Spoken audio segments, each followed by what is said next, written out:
Hello and welcome to the Silver King's War. I'm Michael Sievers, the writer, producer, and creator of this podcast series about my father's Second World War as a B-26 bombardier.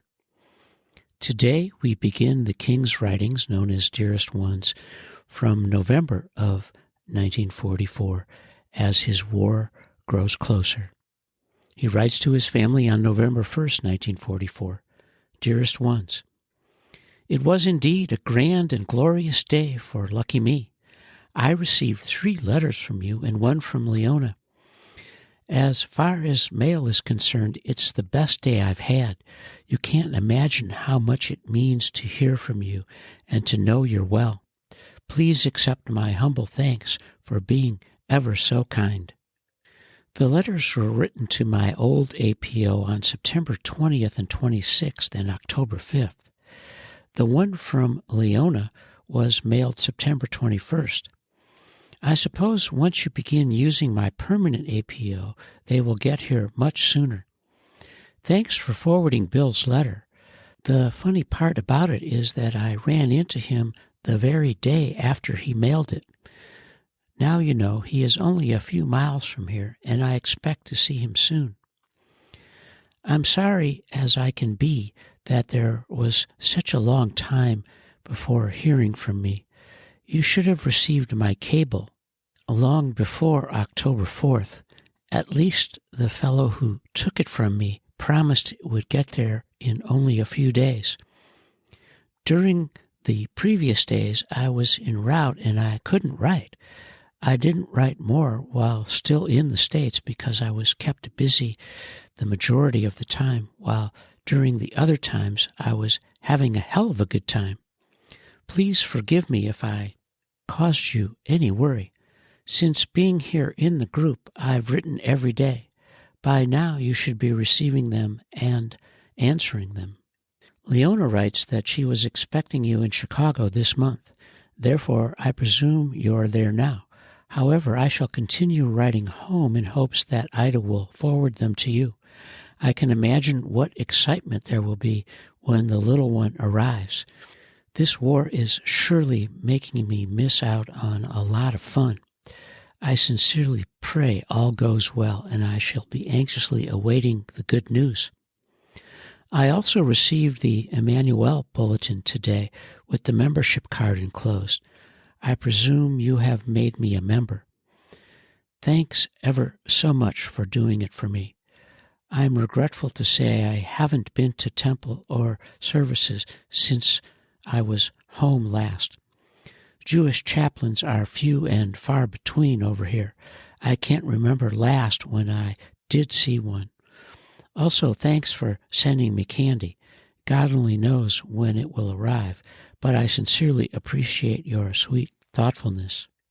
You surely had a lot of company over the holidays. I'm so very glad that you did. I'm sure it must have helped ease the loneliness. Also, I'm glad Aunt Lena was well enough to go home. She has had her share of troubles. You never did mention what her trouble was. I am indeed sorry to hear Dodie's father is ill again. I hope he pulls through okay. Please give them my best regards. I presume you're still finally with them. This was a good day all the way around. I got paid with 2 months flying pay included, so I'm sitting pretty again. We got paid in francs, and I received a hatful. The franc is only worth 2 cents of American money. I got over 9,000 francs, or $190. My allotment should arrive before long. Remember, it's yours. However, the following allotment, I want you to take $50 of it and give it to the Red Cross. They are doing some wonderful work. Many times their coffee and donuts have meant more than money could buy. So please donate $50 for me. The weather is still bad. We played cards all day and will probably continue on in the night. Please take care of yourselves and keep well. I'll write again tomorrow, and you do the same. Love to Ida. God bless you and my dearest ones. I love you and miss you. Stan.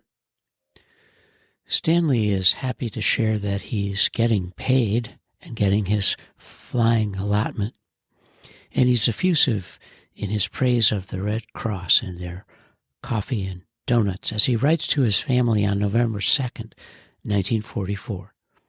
Dearest Ones, I hope this finds you well and not too lonesome if you're still home and having a swell time if in Chicago.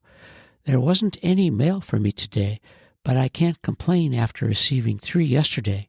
However, it would have been nice if I had received 3 more today. It will be just my luck not to have any mail at all come in tomorrow. I'm feeling fine, healthy as a pig. The only trouble is that I'm getting too lazy. I slept all afternoon. It was an effort to get up for dinner. This probably sounds like the same old me to you. Honestly, though, it's even worse than ever. I did shave today. I almost forgot.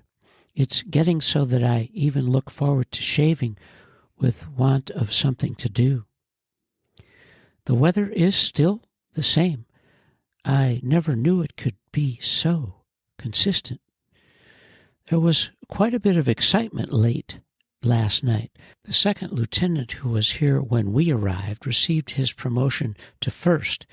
He was a second for 14 months, so I don't feel badly with having mine for only 10. I'm sorry for making this so short, but there really isn't any news. Keep well and don't worry. Love to Ida. I love you and miss you, Stan. Our hero, the king, is writing about muddling through each day as he awaits the war, as he writes to his family on November 4th, 1944. Dearest Ones, I hope this finds you well and not too lonesome. Mainly, though, I hope you aren't worried about me. I've never felt better. If you've been receiving my letters, you should know this. There is only one complaint I can still render, and that's the mail situation. It isn't consistent at all. You can probably tell from my tone that I didn't receive any mail today. Only a few letters came in today. You should hear all the complaining the fellows are doing. It's gotten to the point where the mail is always a surprise. No one ever knows when it will come in. My baggage still hasn't arrived. Finally, a tracer has been put on it after all the time. I'll be in poor shape if it is lost. Things are the same, including the weather. I haven't moved all day except to play a little ball and chop wood. That's why this is so short.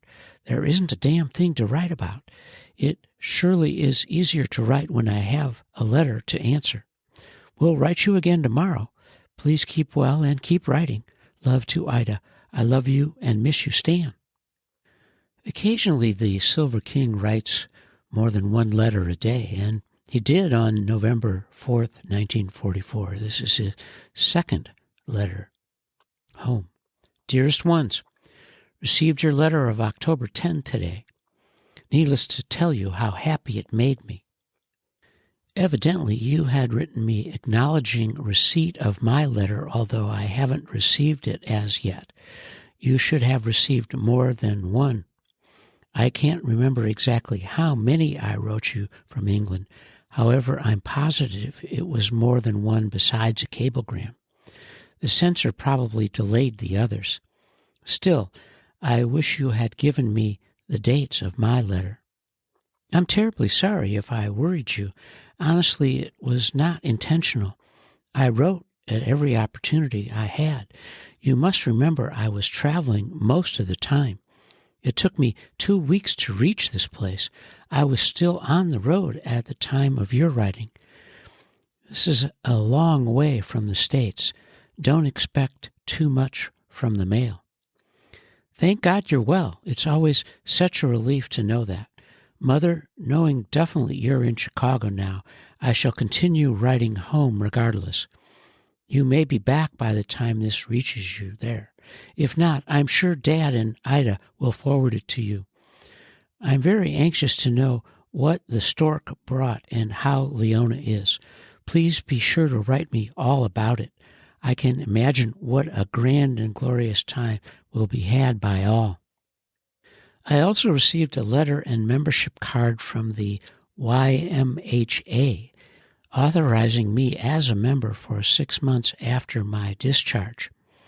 It's indeed a very kind gesture. Not that I intend to use it, but it would be nice if it weren't very long before it becomes effective. We had some new crews come in today, some of the fellows I knew back at Barksdale. I was a little disappointed because I had expected Sherry, only to find out he went to the same group as Bill did, and Mike went to an even different group. It seems we're spread out all over France. I hope I get to see all of them before long. I received my PX rations today, 1 package of cigarettes and 1 candy bar. They're having a hell of a time getting supplies in here. The fellows aren't passing cigarettes out as freely as before. No more news today. I'm fine and waiting for the weather to clear. Please keep writing and keep well. Love to Ida. I love you and miss you, Stan. As our hero, the king, writes that he's waiting for the weather to clear, it's a little more obvious that he's about to fly for real. As he writes on November 5th, 1944, Dearest Ones, this was a perfect day all around for me. I can make no more complaints about the mail. That is, until tomorrow, anyhow. There were 2 letters from you dated September 22nd and October 1st, and there was also a very sweet letter from Aunt Lena, also dated October 1.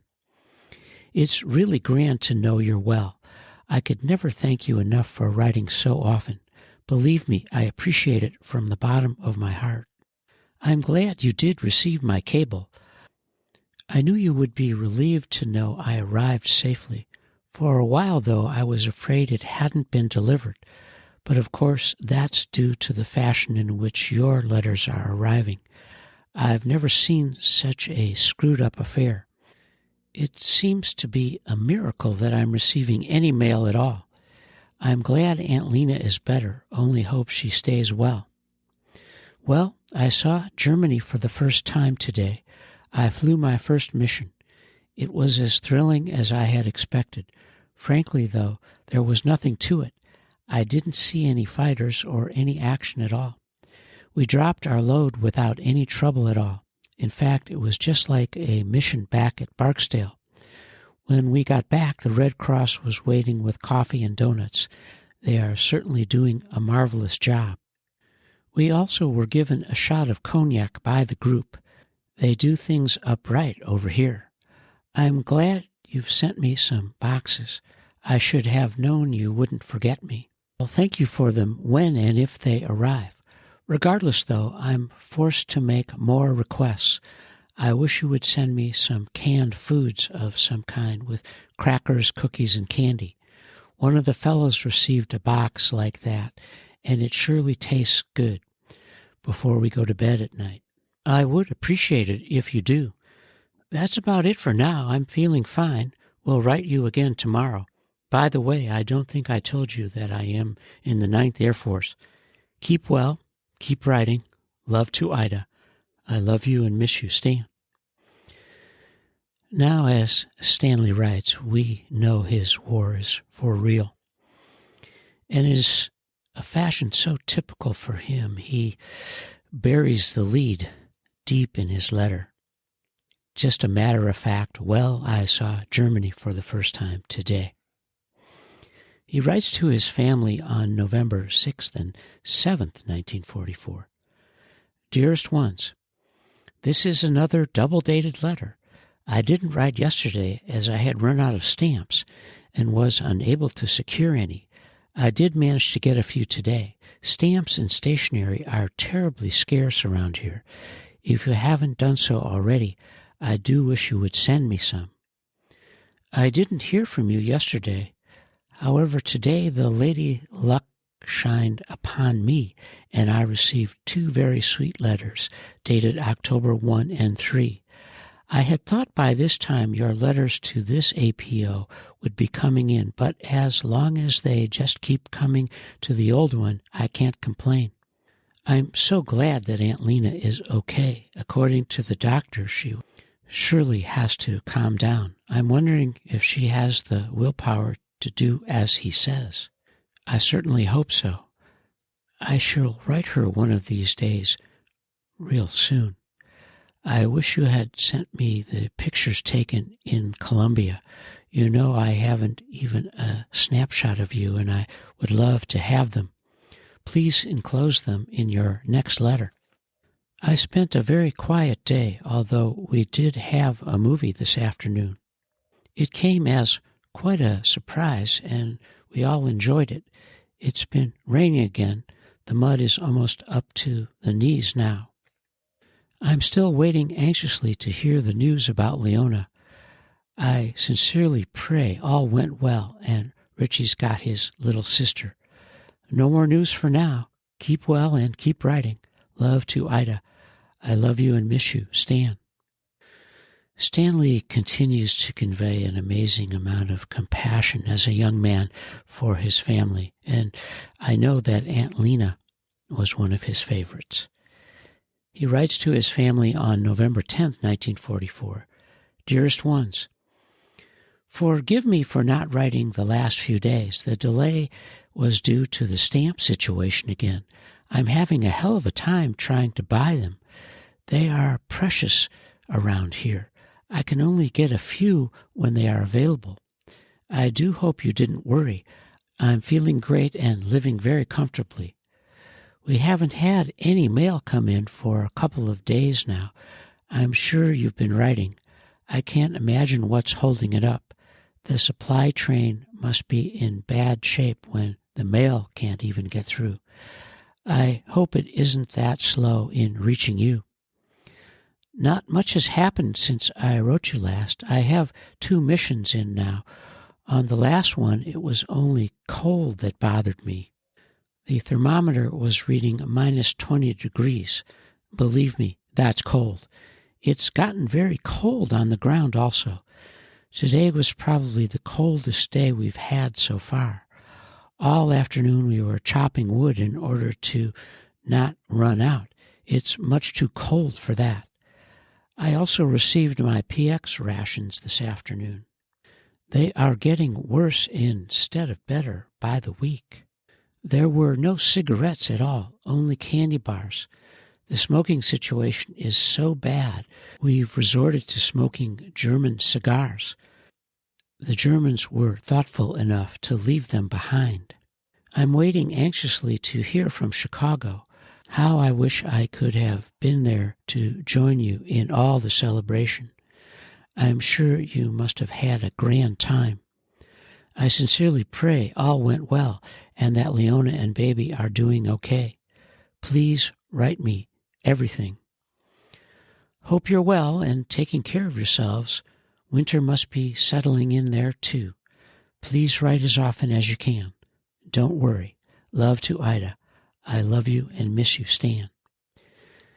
As the Silver King relates to his family that he completed his 2nd mission and that there are no cigarettes coming in, so they're smoking German cigars, we have reached the end of the first group of letters that Stanley wrote in November of 1944 as he continues his Dearest Ones.